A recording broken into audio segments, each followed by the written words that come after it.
are you today? So, I just wanted to do kind of like a quick live stream, and I kind of just wanted to do a recap.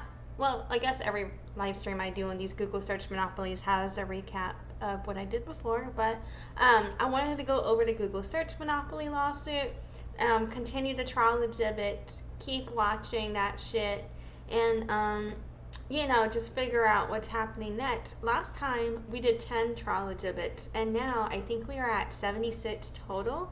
And this is for the search monopoly lawsuit because there are two lawsuits currently filed on Google regarding a monopoly. One is the search and search ads, and the second is the ad technology. The search ads and the ad technology situation kind of has some overlap, but there is a difference. Check my Google playlist. I recently did a live stream where I recapped the two cases and I really went into the differences there. But roughly overview, the difference is with search ads, they're looking at how the way the search ads influence the monopolization of the search, as that was all included, and how the money from that enabled them to use revenue share agreements and other things to lock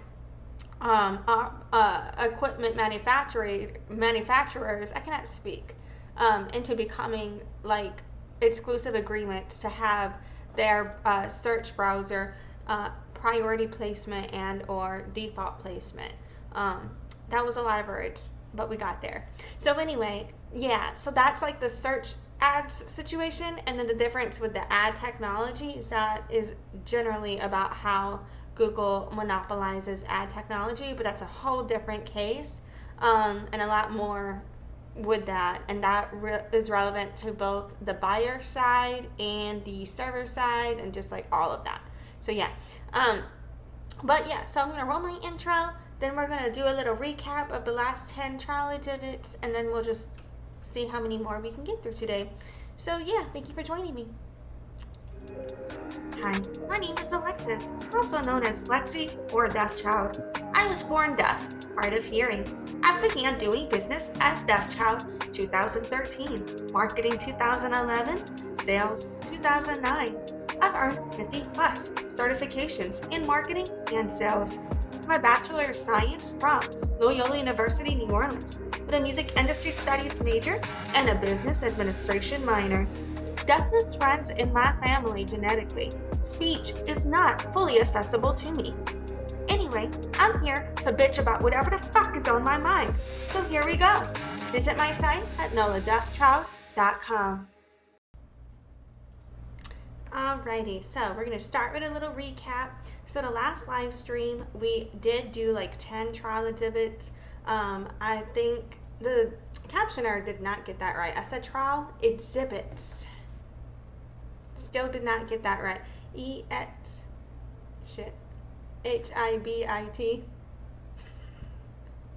Fuck, I tried. It didn't get that still.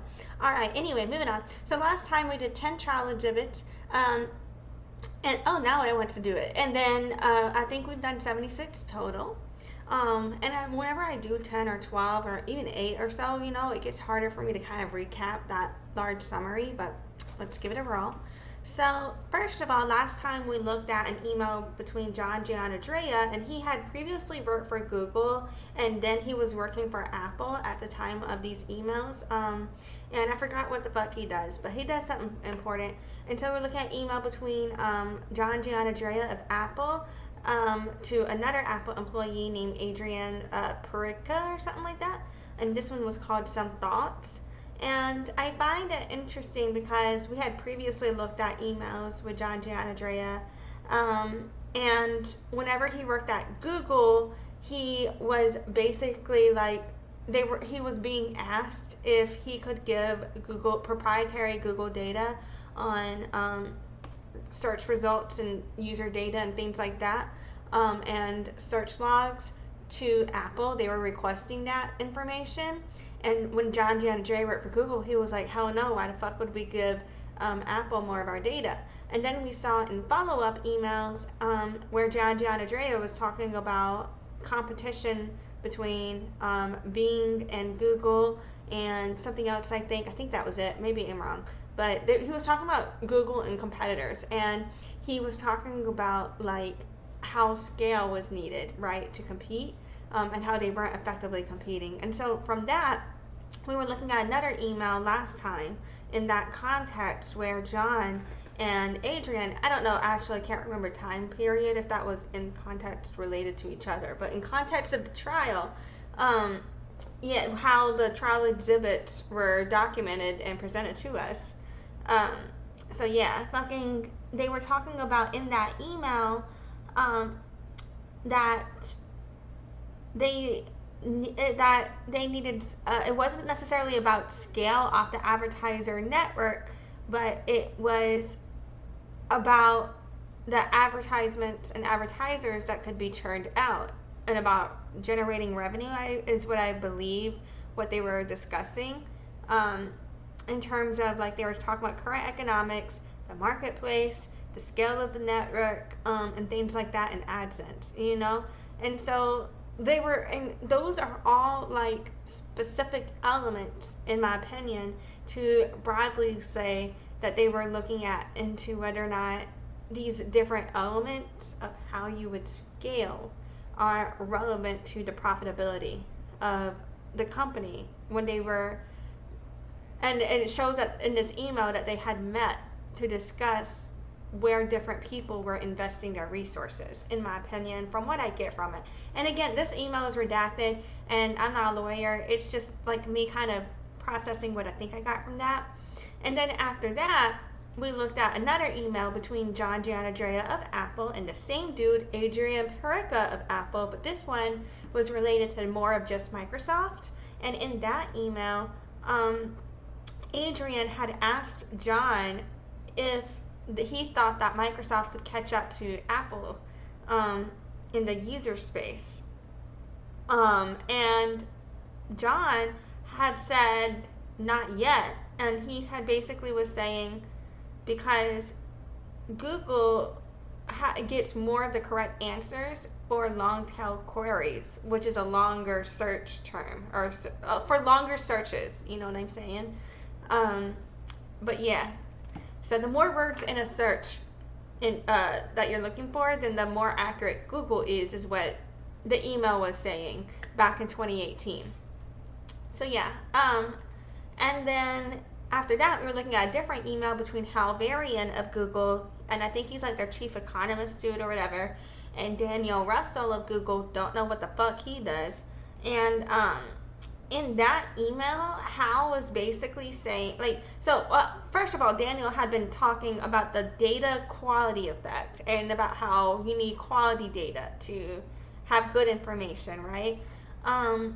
And Hal had said that both data and analysis are important. And then he also said that none of the startups he had talked to said their problem was lack of data.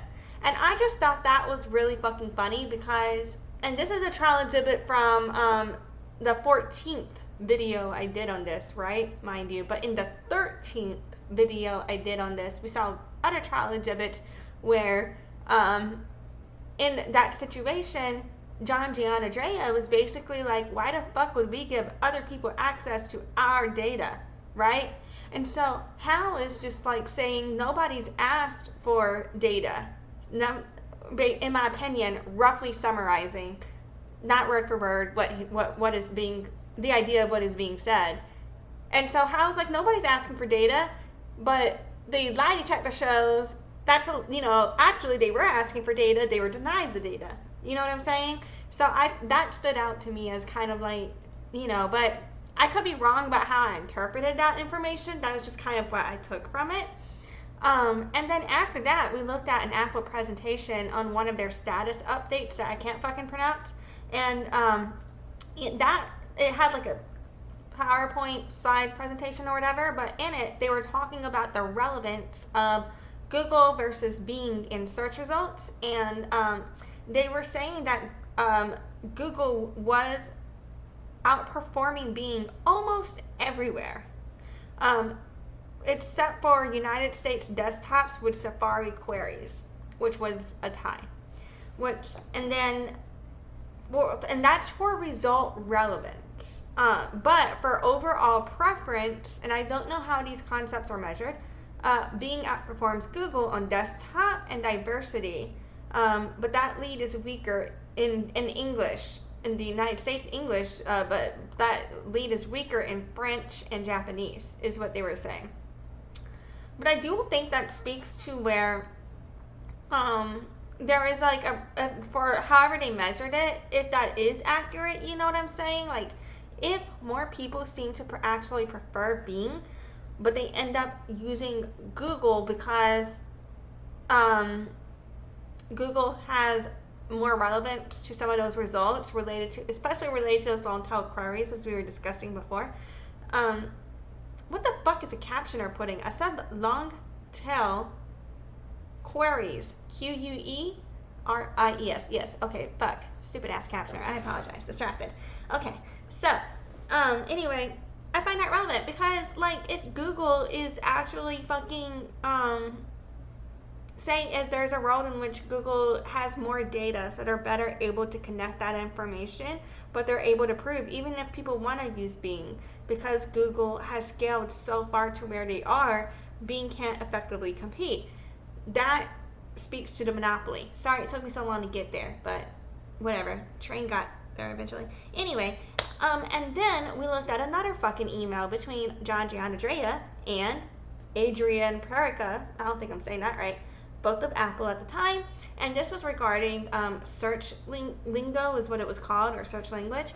And in there, they really go into some of the details of how ranking in the search engine operates. And so you can go watch that video to see my reading of all of that. But a key thing that stood out to me was in the beginning of it. He said this may help explain why there are so few serious contenders in this space because of the depth of research and development needed. And it goes into detail talking about all of the resources, all of the finances, all of the time, everything that is really needed. And why? Because of how search engine crawling operates, in order to effectively compete with Google. And so I think having this understanding will help people put into even more context why Google was able to effectively monopolize the market by limiting people's ability to compete with them, and to the point where now, even though they're starting to relax those limitations because they kind of have to, there's been so much scale on their side that nobody else could still effectively compete in this current situation, is kind of what this explains in my opinion. And so then after that, we did another fucking slideshow, but it was actually an email, but it's kind of redacted, so we mostly only see the presentation. And so it's an email from people, I cannot pronounce their names, Satya Nadella of Microsoft to Raj Kapoor of Microsoft. And this presentation was about how successful search businesses require scale with users and advertisers. So in my opinion, I believe that Google was trying to kind of be like, nobody needs to scale to kind of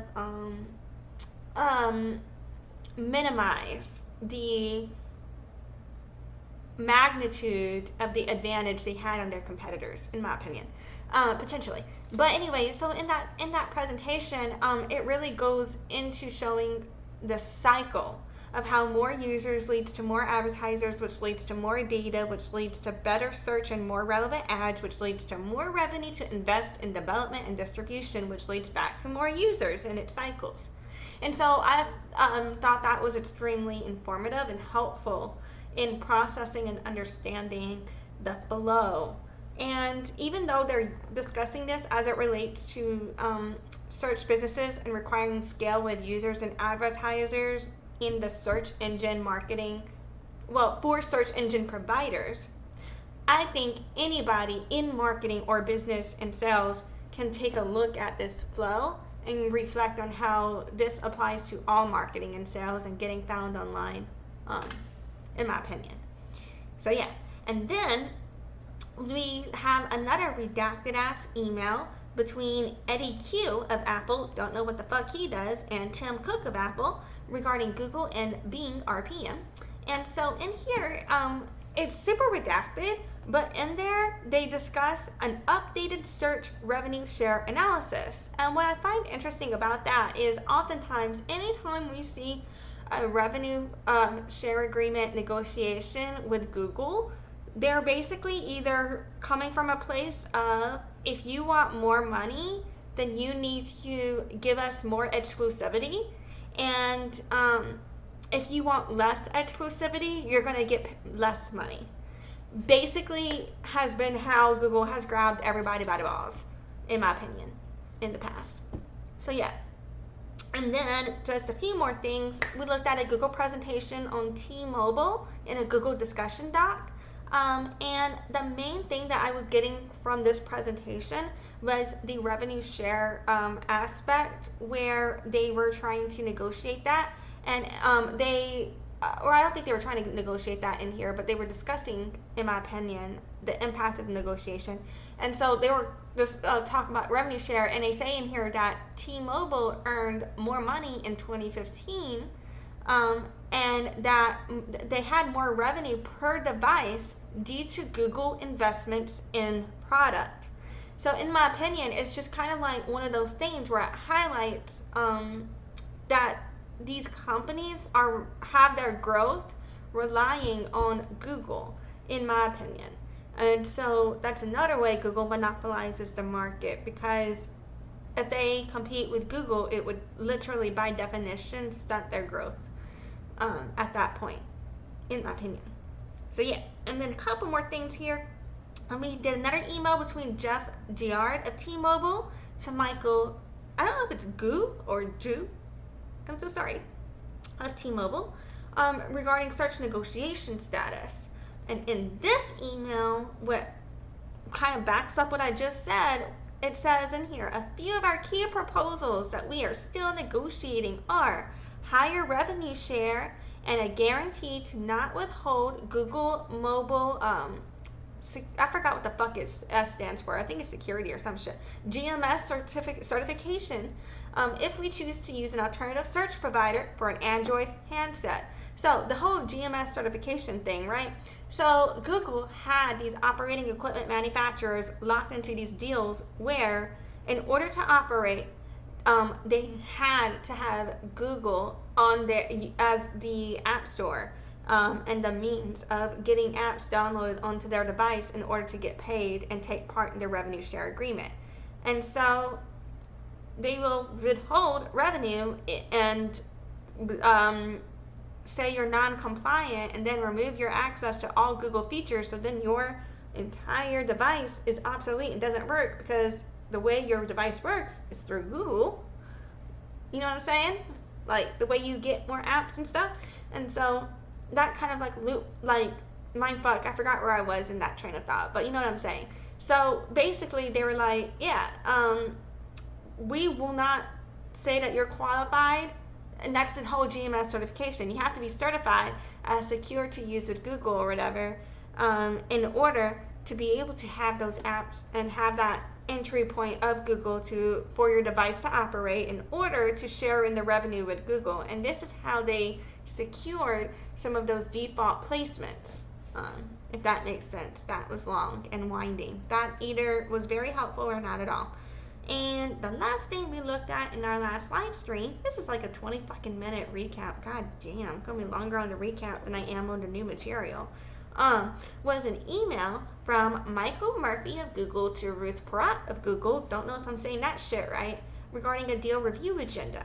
And in there, two of the elements, and mind you, these are Google employees, saying that they wanted fewer configuration requirements, but this would mean reduced revenue share, is what I got from that, if I understood that. So what they're saying is, we'll reduce those requirements that I was just telling you about before, but we're reducing the money we pay you. You know what I'm saying? So we see this all in the paperwork and in writing as well. And so we're here now. Yay. And next up, did I roll my intro for this fucking thing? You know what? It's too late now. I feel like I did, didn't I? Anyway, so next up, what we're gonna do is look into the next. We'll just see how many more we can get through trial exhibits. I want to get through at least 4 more, so that way I'll be at least at 80.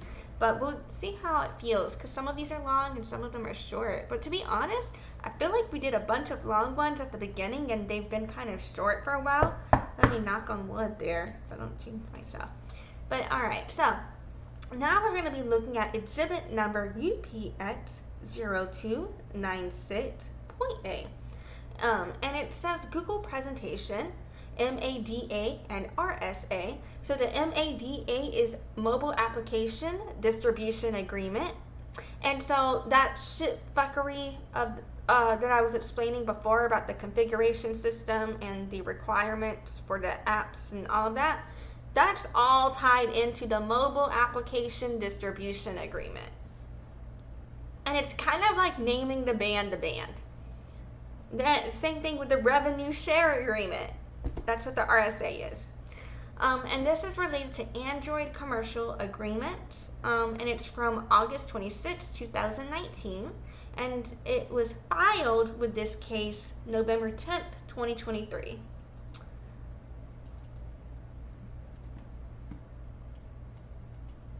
So first we just got a title slide that says MADA and RSA, Android commercial agreements. So it says Android's core commercial agreements.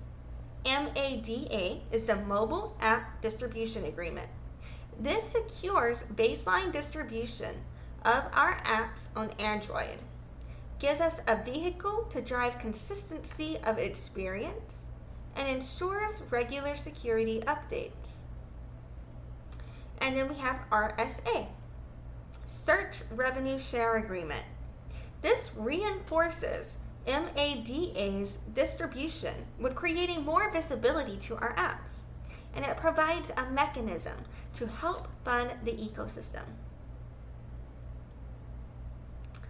The next slide says MADA Overview. So it stands again for Mobile App Distribution Agreement. And it has those 3 same bullet points about securing baseline distribution, vehicle to drive consistency, and defining a baseline security level.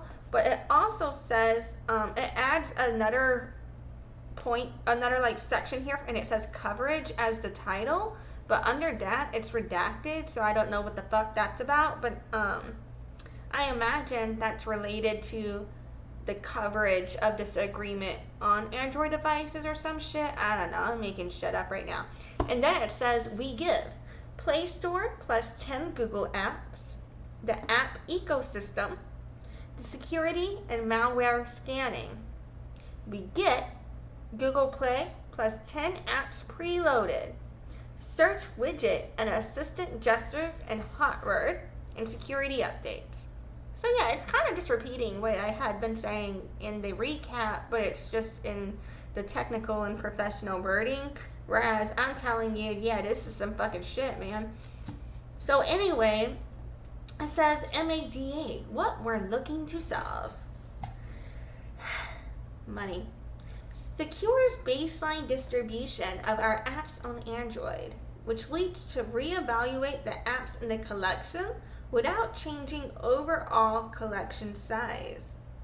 Gives us a vehicle to drive consistency of experience, which leads to incorporate key use cases that have become important to users and will benefit from platform-wide scale. And then allow us to define a baseline security level can lead to tightened policies related to quality of preloaded apps and Android-built expiration. So, I think the PR here is kind of interesting because the reality is they're like, we just want more default exclusivity so we get more money and we'll give you money to do it.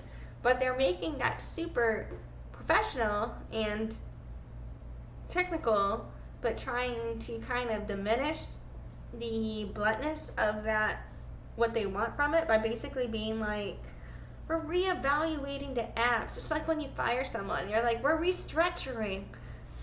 Anyway, And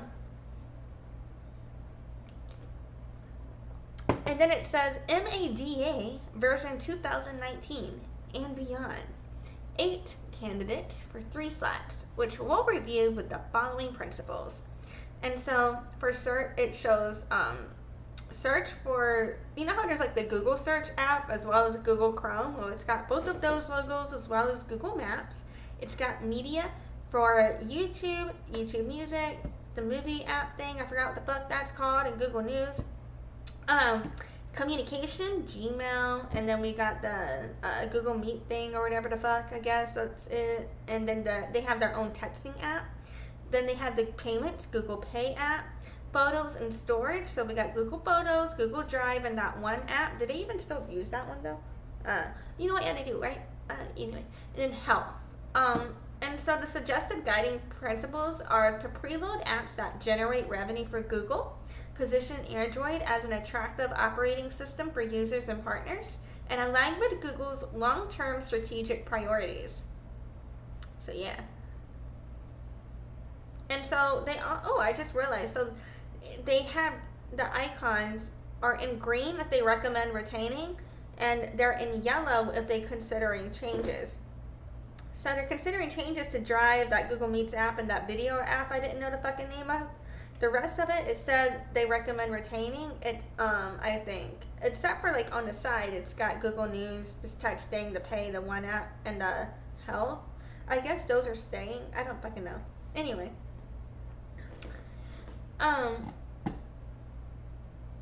So then we got what looks like a text message log, and I'm gonna take it.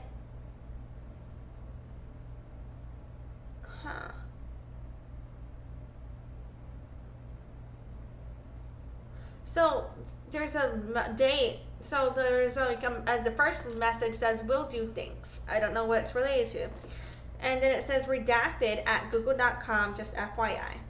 The next message, or maybe we find a better way to say it's not only MADA.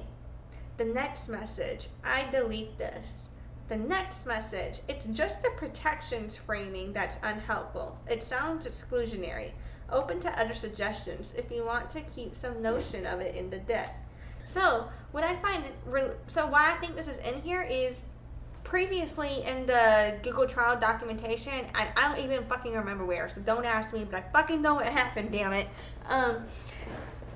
They were basically saying that Google was deleting communications and trying to hide communications, that anything, or mark it as privilege in almost anything in order to reduce any risk of being perceived as a monopoly or anything else untoward, in my opinion. And so, wow, yeah, these text messages right here are just like, holy fuck. Fuck the rest of this goddamn shit. Fuck the MADA and RSA. We already fucking know about all that. But seeing the example, like, yeah. Ooh, like, yeah. I'm not even making sense, but maybe you know what the fuck I mean. So next up, we've got Exhibit UPX0302. And this is an email from Jon Tinter of Microsoft to Satya Nadella of Microsoft. And it says, please read before Samsung meeting. Search and browser partnership ideas. And this is from December 15th, 2019. And it was filed September 29th, 2023.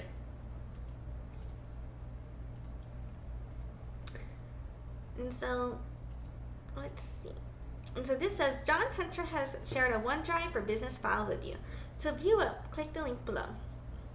And it says, Satya, something to you, just you versus broader group, because this is a sensitive topic from Samsung. We need to take a different approach to how we talk to them about search and browser.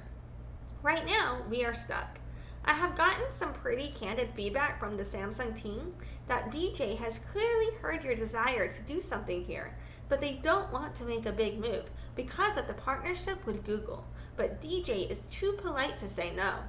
He keeps pushing it down to his team, who are getting increasingly frustrated with the topic. The attached paper provides a bit more detail on the dynamic. I have spent some time outlining a more pragmatic, short-term approach that gets us working with them on search, browser, ads, and news now, while leaving the door open for a bigger deal in the future. The ideas are also outlined in the paper. I welcome your thoughts on this, Jon. And so, yeah, obviously we don't have access to the attachment here, but we just have access to this one little email. But I think it's interesting because it shows, that even if they're getting pushback or they're getting hesitation, if not necessarily pushback, well, I guess some pushback, some hesitation, depending on how you look at it here, they're still thinking of ways that they can move forward with the deal. And so for me, I feel like there's a line, right? To a point, someone can express hesitancy, and there's a point at which I think it's helpful to just suggest any solutions to their potential issues, just to see if that is something that works for them. I think there's a level in which that type of communication and conversation can be helpful because it's just providing a service, right? And it's just collaboration and connection. And sometimes just because you disagree with an agreement doesn't mean you don't want to work together. It just means that you need to come to an agreement on the terms, if that makes sense, right? But then other times I feel like you need to know, when is you pushing something and trying to find another way to get something done that they weren't comfortable doing, the wrong thing to do. You know what I'm saying? Because even if you make money short term, if it fucks you up long term, what was the point? Well, was it worth it? Imagine if you built your business up in a good way to begin with and there was no Achilles heel, I don't know. But yeah. And so next up, we got trial exhibit UPX0309. And this is an email from Christopher Haire of Google to Joan Braddi of Google. And it's replying to topics of Apple meeting from August 8th, 2018. And this is filed October 11th, 2023.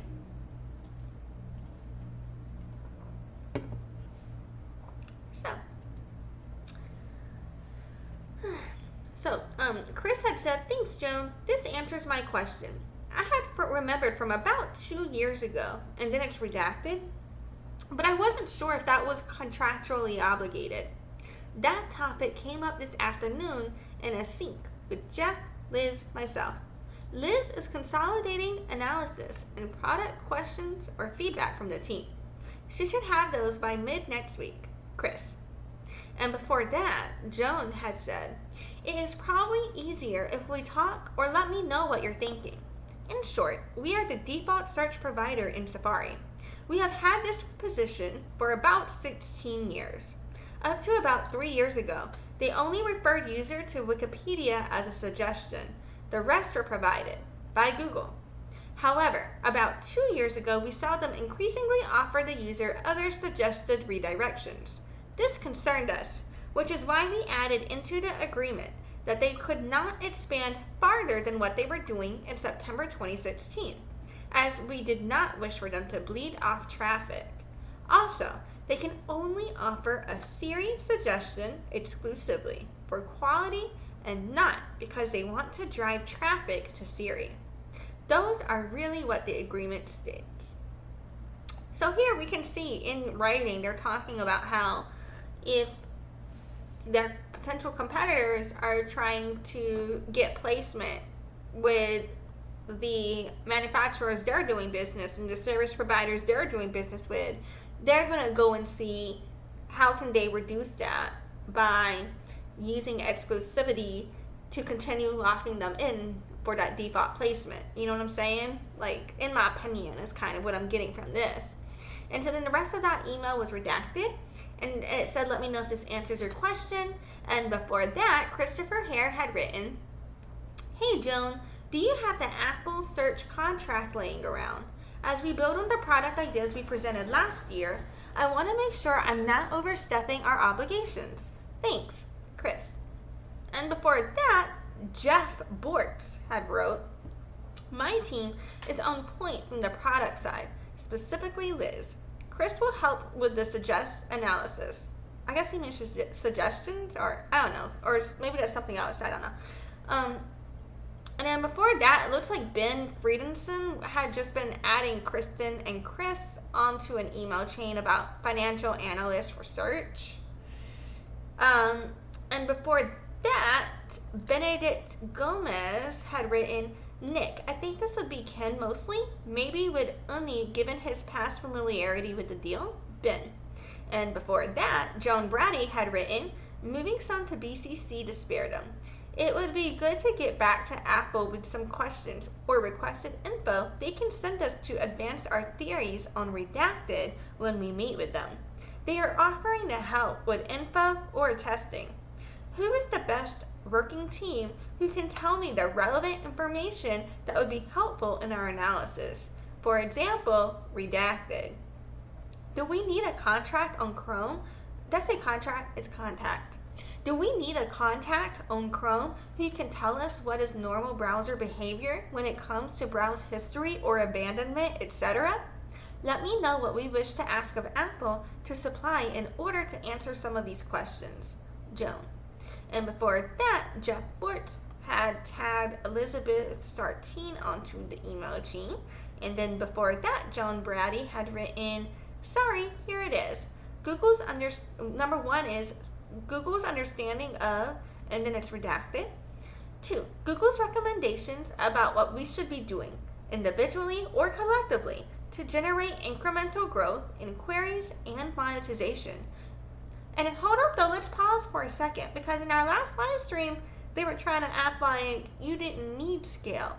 So if you don't need scale, why is item number 2 here, incremental growth? That's what the fuck scale is, bitch! Anyway, I apologize. We're just going to go back over number 2 again. It says, Google's recommendations about what we should be doing, individually or collectively, to generate incremental growth in queries and monetization, including by categories of monetization if relevant. Number 3, what experiments Google would run if Google were Apple to identify additional sources of growth. 4, what Google needs from Apple in order to make our joint efforts more successful.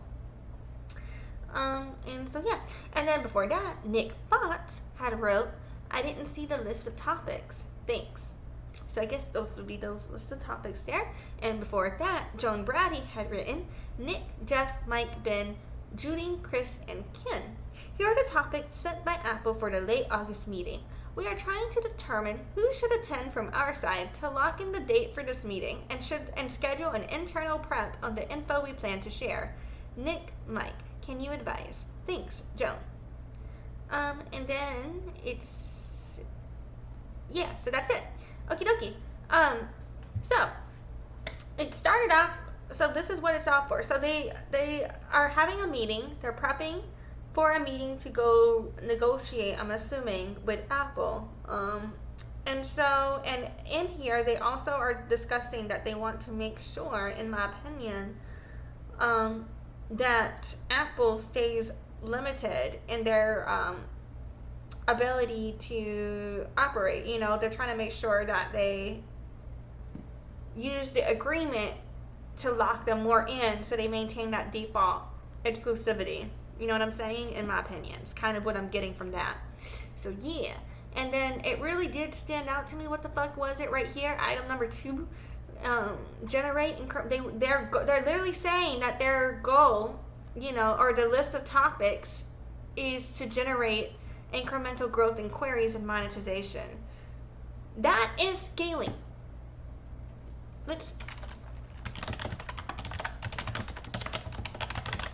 Is incremental growth scaling? Well, I guess it's not. Alright, if they're saying it's not, it's a linear process. It's interesting. Interesting.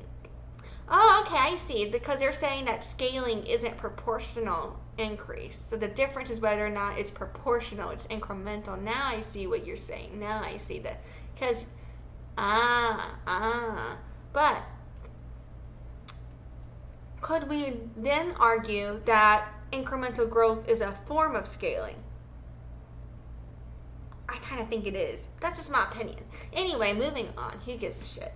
So, We got exhibit number UPX0312. Oh, and when we get to finish this one, that will put us at 80 trial exhibits covered so far. So I think we are getting towards halfway done. But anyway, sorry. So UPX0312 is our exhibit number here. And it's an email from John Yu of Google to Joshua O'Connor of Google. And it is a reply about the value of Play, which is the App Store, obviously, to Google via the MADA, the Mobile Application Distribution Agreement, and App Distribution. And this was from April 8th, 2019, filed November 7th, 2023. So, let's see, let's get this bigger.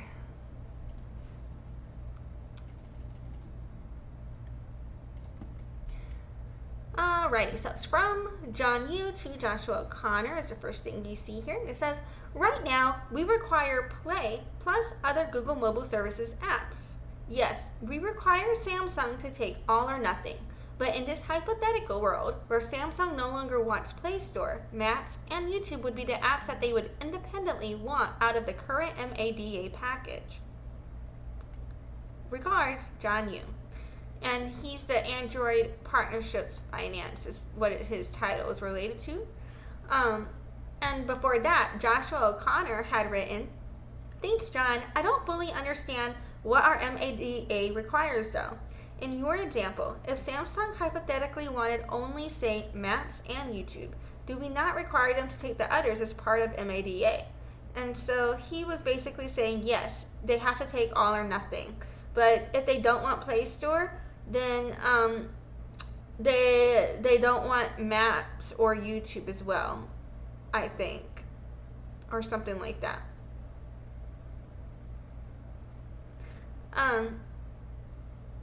And then before that, John Yu had written, hi Mike, as a thought exercise in this scenario, Samsung would likely only want Maps and YouTube. Oh, wait, hold on, am I processing? Okay, yes. Hi Mike, as a thought exercise in this scenario, Samsung would likely only want Maps and YouTube from the Google Mobile Services bundle, meaning we would then likely lose distribution of other apps such as Duo, Drive, Gmail, Photos, Play Movies, Music, etc. Google would then probably respond with including some of these requirements in our revenue share agreement, which could increase distribution costs a bit. My take would be that for some of these apps, we would probably just drop, if low return on investment. Again, this is very extreme and unlikely scenario unless Samsung would be willing to subsidize users who have spent money in the Play Store, as there could be fairly large user migration. Another deterrent of this scenario would be that carriers would probably not allow this on devices they range, blocking Samsung from doing this in the United States, Japan, and I think this is Korea. Reason for this is because carriers would then be out of DCB rev share. Don't know what the fuck DCB stands for, gonna be honest. Which they would not forego unless Samsung made them whole in some way. Regards, John Yu. So basically, John had said to Mike, like, gonna be honest with you, you know, it's all or nothing, but in much longer, you know, and you're probably gonna lose a lot of money if you want to go that route, is basically what he was saying, in my opinion. And so before that, Mike Marchak of Google had written, John, what happens to that arrangement in a hypothetical future world where Samsung doesn't want the Play Store on their phones? I'd imagine distribution of our other services drops significantly. And so, it's right here it says UA. I'm assuming they mean user acquisition. But I don't know for sure, because in my head when I see UA, I think Universal Analytics as well. But anyway, I'm assuming they mean user acquisition. And user acquisition costs increase is why I think that, right? That makes sense. But anyway, it says, I'd imagine distribution of our other services drop significantly and UA costs increase. I think it's user acquisition, because that makes sense in my opinion. Okay, and then it says John Yu of Google, before that, had written, "Hey Josh, although I think there is near zero probability of Samsung not wanting the Play Store on their phone, I will say that there is value in the leverage that Play provides to get some of the non-critical Google Mobile Services apps on a phone. What I mean by that is that operating equipment manufacturers want the Play Store on their phone. And in return, we are able to get other apps like Google Search and Chrome, Maps, and Duo. I'm just realizing, I think I called Duo Google Meet before because I forgot about Duo existing. Whoops. YouTube and Drive, for instance, on the phone as a result. It's tough to say, though, how much of that value is from Play versus YouTube or Maps, etc. Regards, John Yu."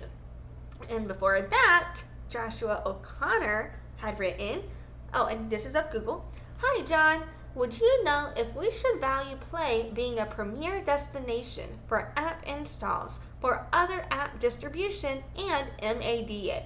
For example, if Samsung were to no longer care about having Play on their phone, would that be bad for Google, excluding the Play impact itself? Thanks, Josh." So, and that's it. So basically, this is a long ass email.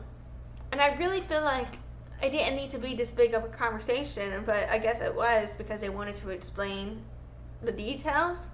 But the answer to, like, they're basically trying to determine or to discuss if you don't want one app, or if you don't want to use all the apps from the Google Mobile Services Agreement with Google, for example, does that mean it's all or nothing? You know what I'm saying? Like, and so would that be bad for Google? And they're basically explaining, yeah, this would be terrible for Google. It's one of the main ways that we lock people in to have our user acquisition base. You know what I'm saying? And so it's extremely important. You know what I'm saying? And so in this documentation, they really explain how their business is partially built on these exclusivity agreements, in my opinion, is what I'm getting from that. And it kind of, in my opinion, and email communication is basically saying, like, yeah, we have to monopolize this shit, or we're not going to perform as well. We're going to lose a bunch of money. What the fuck? The way we keep our money and the way we reduce getting more users is by locking these bitches in. So we gotta keep them locked in. You know what I mean? That's kind of what they're saying. And they're basically like, and it's all or nothing, because that's how we grab them by the balls, in my opinion. You know what I'm saying? But yeah, I mean, I'm like not a lawyer, so don't take my word for any of this shit, but I love this shit. Anyway. So, next up, I'm gonna do a couple more. We've got exhibit number UPX0314. And this is an email from Jim Kolotourus of Google to Christopher Lee of Google. And this is a reply about Google search powering in-app search on device. And this is from June 10th, 2020, which is, the 2020 documentations and the trial exhibits for me really stand out because this case was filed 2020. And so I love seeing like what was happening in Google internally when that hammer was coming down. You know what I'm saying? Like, yeah. Anyway, this was filed September 27, 2023. Let's take a lookie. No, I accidentally dragged that the wrong way. Life is hard. Okay. So, oops, I did it again. But it's like not going into the thinking. Okay. Anyway, took me long enough. So in this message, and this is from Jim Kolotourus of Google, and it's to Christopher Lee of Google, and it's CC'd, we've got Kate Lee of Google. And the subject is about Google search powering in-app search on device. So Jim had said, well, I guess the question is whether Samsung will casually accept the condition or say this is a big problem. And before that, Christopher Lee had said, I am not sure Oh, and notice it says privileged right here. And notice before then, before all of this, Google was basically sending out an internal memo, basically being like, you have to mark all of these types of communications as attorney-client privilege and CC the attorney, so that way it's attorney-client privilege, even though it was shit that wasn't actually attorney-client privilege because the attorney wasn't actually engaging in these conversations. You know what I'm saying? And stuff like, and that's kind of like the way that they use that legal argument. I'm very curious. I need to look more into that because I am curious as to how the state was able to basically show like that this was a facade, like this is bullshit. You know what I'm saying? Like where they were trying to act like any email labeled as attorney-client privilege therefore meant it was attorney-client privilege, but it wasn't actually attorney-client privilege. You know what I'm saying? Like, yeah, that shit blew my mind. But anyway, I apologize. So Christopher Lee, he had written privileged. And I'm not sure how intentional it is, but we do cover it in our new term sheet. The piece around connected results, in quotation marks, being a no-go now. That should cover this case, but do you want us to dive deeper? And before that, Jim Kolotourus had written attorney-client privileged. Is an attorney even on this shit? Anyway, I don't know who these people are though, so they could be an attorney. It says, how bad is this? That is, how ubiquitous on Samsung devices? And do we think they created an alternate access point, which we'll now need to weigh in on with an opinion? Thanks. And before that, Anna Kortasheva, sorry if I said that wrong, of Google had said, and this was to John Dreyfus of Google, Rosie Lipscomb, Paul Janay, Jim Kolotourus, Christopher Lee, Kate Lee, and Adrian McAllister, all of Google, regarding the Google search powering and app search on devices. So this, I think, takes us back to the original email. It says privileged, EUOC. Don't know what the fuck that stands for. Rosie and Kate, please advise. Hi, John. I am not sure who is the right person to help with this, but figured I will start with you and would appreciate it if you could point us in the right direction. It was brought to Android BD team attention recently that Samsung partnered with Branch.io for building out Samsung Finder. Samsung Finder is an on-device search that appears at the top of a screen and looks like a generic search box with a magnifying glass when users swipe up from any screen. It started a couple years ago as on-device search across contacts, settings, photos in the gallery, and we have allowed it everywhere, even on devices covered by search rev share deals, because Samsung pointed to gaps in what Google search was able to do with this type of search. Now, with Branch partnership, Samsung Finder has grown into a search experience across multiple apps through deep linking. So, for example, now when you look for pizza, it will show you Yelp recommendations for restaurants, or if you look for shoe, it will show you recommendations from Amazon or eBay. We believe this goes beyond the scope of what we originally allowed Samsung and US carriers, and have started pushing back on them. And we're wondering, does Google search do something similar to this? And can we pivot the conversation with Samsung and carriers from asking them to take it down to seeing if Google could power this experience? See, that's smart though, because if you can't beat them, join them. They're like, well, we don't want to make them, the solution would be, don't stop what you're doing, just let us monetize. I'm just kidding. But, you know, that's basically what the fuck they just said. I mean, right? No? Okay. And it says, attach a couple of screenshots to illustrate the issue at hand. We don't get to see these screenshots, unfortunately. Screenshot number 1. User is alerted that their info and Google advertising ID will be shared with Branch. Screenshot number 2.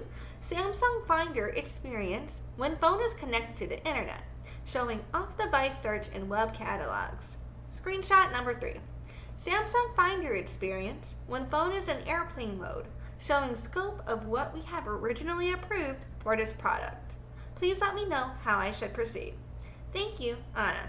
Okay, so you know what? Honestly, I kind of can see how this one, I didn't see how the rest was attorney-client privilege, and I was wondering if it was like bullshit, but now I see with this email how it could be, because they're basically saying like, you know, discussing how can they renegotiate this deal.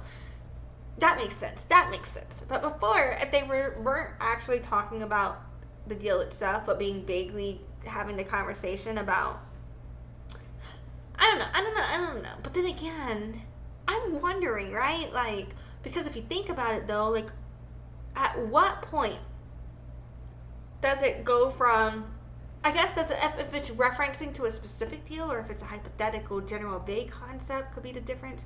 I feel like this is not a complete thought, but I'm just literally wondering, because how was Google able, because one of the things that they did was start labeling shit as attorney-client privilege that wasn't attorney-client privilege. So how was Google able to show that and highlight the difference, and what constitutes the difference in attorney-client privilege business communication versus this is not privileged, this is you fucking up? And but yeah, I don't know. Does the concept of pleading the fifth, where you don't have to incriminate yourself, apply to evidence? I would think not, right? If it's subpoenaed, or if there's like a discovery issue. But then again, if they're unaware of the evidence and it's never presented, if they asked for it, that's one thing, right? But if they don't ask for it, I don't know. Okay, I'm sorry. What the fuck is wrong with me? Anyway, next up, exhibit UPX 0315, and this is an email from Denelle Dixon-Thayer of Mozilla to Chris Beard of Mozilla et al. Regarding size updated. It says BD size. I'm assuming that they mean business development. I don't know. And it says November 4th, 2014, when that was done. With attached Mozilla presentation on strategic development search negotiations from January 2014. So, alrighty. This is from Denelle Dixon-Thayer, and it's to Luciana Viana, I don't know who the fuck she works for, and Chris Beard. I'm assuming they're all of Mozilla though. And so yeah, it's from 2014. And so it looks like we're getting the attachments. So it's showing the slide presentation on strategic development search negotiations from October 2014, it says. Which is interesting because that presentation says October 2014, but then in the description it says January 2014. So maybe, I don't, on the trial exhibit case filing stuff, so I don't know. Anyway, it says, why Google? For users prefer Google. Google search performance is the best. It's a dominant brand and familiar experience to users. There is a category for mission alignment, but there is nothing here, so maybe their missions are not aligned. This says financial security. Offers strongest revenue share to date with Google. 3-year term. Modeling shows all 3 years over redacted. And so, yeah, and so keep in mind, this is the Mozilla presentation. And so in this Mozilla presentation, they're literally saying the financial security, strong revenue share. You know what I'm saying? So yeah, speaking to the monopoly case of how they utilize their revenue to keep people locked in. And then it says, why not Google? And so for mission alignment, it says, does not promote competition for search. Supports the continued dominance of Google. Dependency on Google. Financial security. No revenue guarantee. You need a product and business focus to succeed. Revenue share could drop below projections. For the downside risk, we have no opportunity to grow share. Mozilla must change to focus on search volume or performance, and there's no guarantee. So yeah, they're literally saying this is not in alignment with our values. So yeah, but you could see where it goes with the money, right? And then it says, why Yahoo? Users. It's an opportunity to innovate features and services that are customized for Firefox users. Mission alignment. An agent for change. Independence from Google. Opportunity to level the playing field in search. Financial security. High guarantee. It's not the strongest, but it's still high. It's a 5-year term. Diversifies sustainability projects and projected growth of market share. Why not Yahoo? So for users, search product not currently preferred, low international presence or relevance, users may not be familiar with search experience. I feel like we're all mostly familiar. I guess millennials and up are familiar. Maybe the Gen Zs and Gen Alpha are less familiar with Yahoo. But the millennials and the Gen X's and the boomers, no, we fuck with Yahoo. We remember that AOL dial-up shit.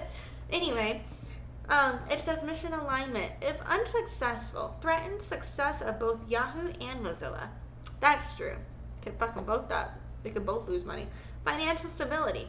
Deal may result in business misalignment, limited fallback options, downside risk, contingent on Mozilla's capability to partner deeply.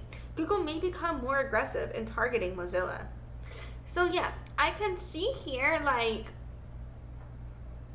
the pros and cons that they are weighing, and I was thinking before, at what point do you go for the money over your value alignment? And I could say I can understand how when you no longer have a choice where it could be detrimental to your operation, but then if it's against value alignment, that could also be detrimental to your operation. So I guess it's about what detriment works for you in the moment. I don't know. Anyway, or long term rather. So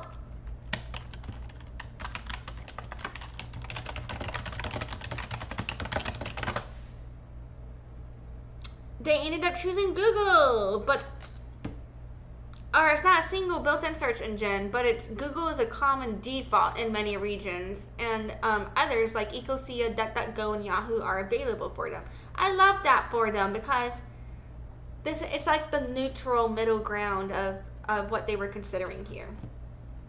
Alrighty, so it looks like we just went through 6 presentations. I feel like that puts us at 82, I think, if I'm counting correctly. If I know how to count, that puts us at 82 trial exhibits so far. And so now I am just going to kind of go through all of them real quick and just think about recapping it if I can. So let's see. First of all, we looked at a Google presentation on the mobile application distribution agreements and the revenue share agreement. And here it was particularly focused on Android, and we could see how they locked Android into default exclusivity with search through those agreements, but also we could also see like where they had a log of deleted communication. I don't know where this communication was logged at, but they were discussing deleting the information, and they were discussing not doing it, rewording information so it doesn't look like it's exclusionary, even though that was the purpose, in my opinion. You know what I'm saying? So that really stood out to me. I was like, holy shit. And then after that, we looked at a trial exhibit from an email between John of Microsoft and Satya of Microsoft regarding a Samsung meeting with search and browser partnership ideas. And so I thought this was interesting. And because this is from a Microsoft perspective, and so basically Microsoft was trying to convince Samsung to have more partnership with them and with Bing, and they were basically saying no, they're not going to do that because of their deal with Google. You know what I'm saying? So I think that is admitted into evidence as it relates to showing the monopolization of the market and the ability to control the market, and how their presence in the market prevented their competition from being able to get business, in my opinion, potentially. So, and then after that, we looked at an email from Christopher Haire of Google to Joan Braddi regarding an Apple meeting.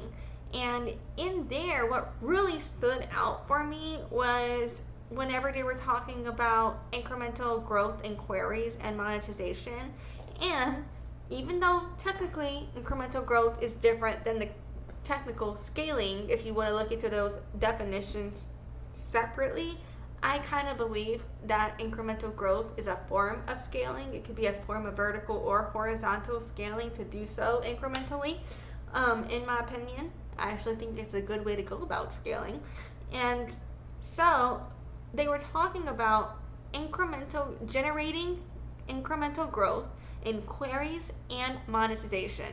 And in my opinion, this speaks to scaling their data and scaling their business.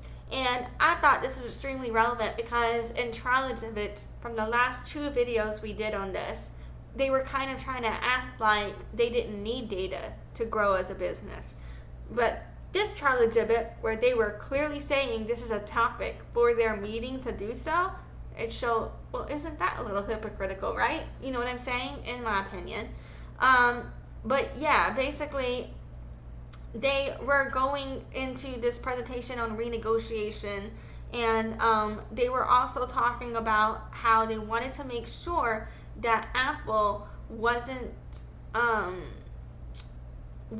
using Siri to take search engine traffic away from Google. And so they were trying to lock Apple into even more exclusivity as well, in my opinion. That took me a really long time to get out. And then after that, we looked at another email between John Yu of Google and Joshua O'Connor of Google. And this was related to the value of Play to Google via the MADA and app distribution.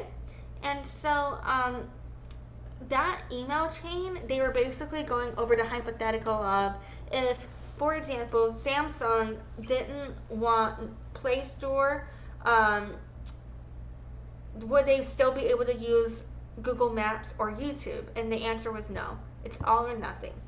And there was a bit more back and forth about that with the technicalities, but yeah, that's all you need to know. If you read the last email or the first thing you see, which is the last email in that chain from that trial exhibit, yeah, that really summed it all up.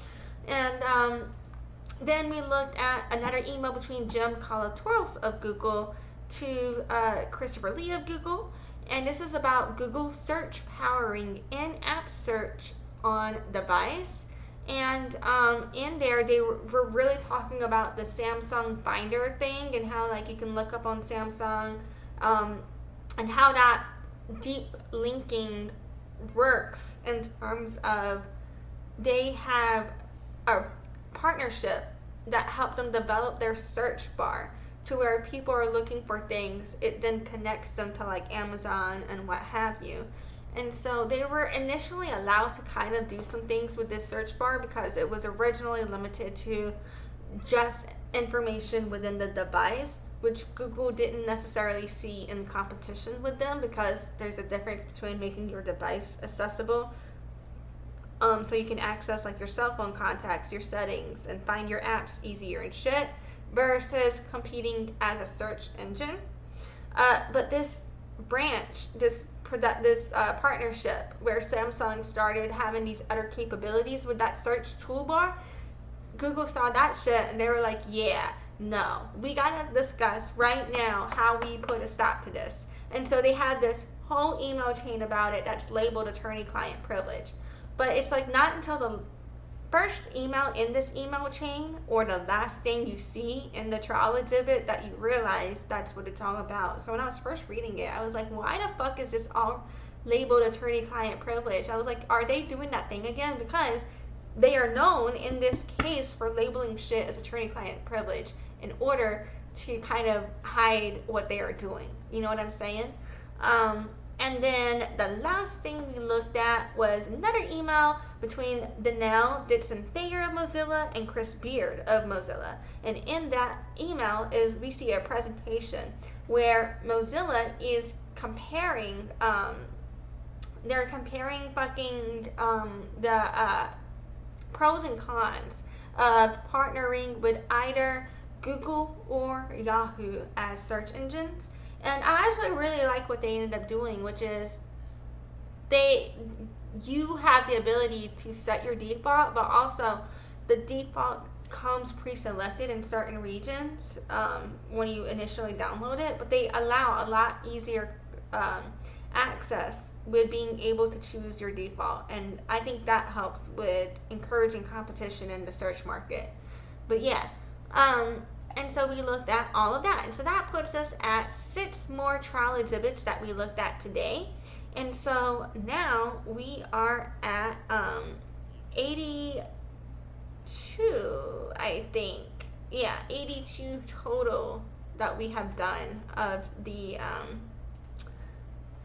trial exhibits. That kind of concludes this little recap. So yeah, so thank you for joining me today. Next time I'm going to keep fucking hammering through trial exhibits, just seeing how many more we can keep getting through.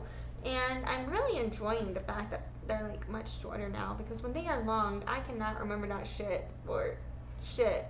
But yeah. So it's a lot of information, but I do think it's important for people to pay attention to. I think a lot of people are not paying attention to it because it's, first of all, it's boring as fuck.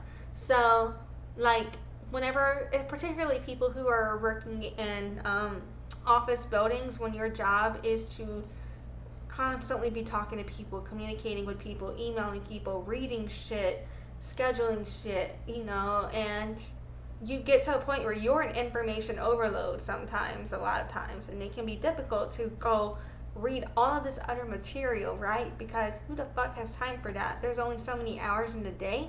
But anybody, I think anybody that cares about how information is found online in terms of the way we are able to access information is controlled, which I find very relevant in terms of, you know, propaganda, awareness, news, education, our understanding of reality, our ability to connect to each other, you know, like how that is going to continue working and evolving in the future.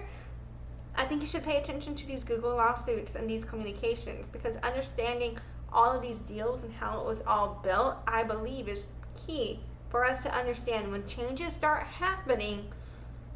Here's why.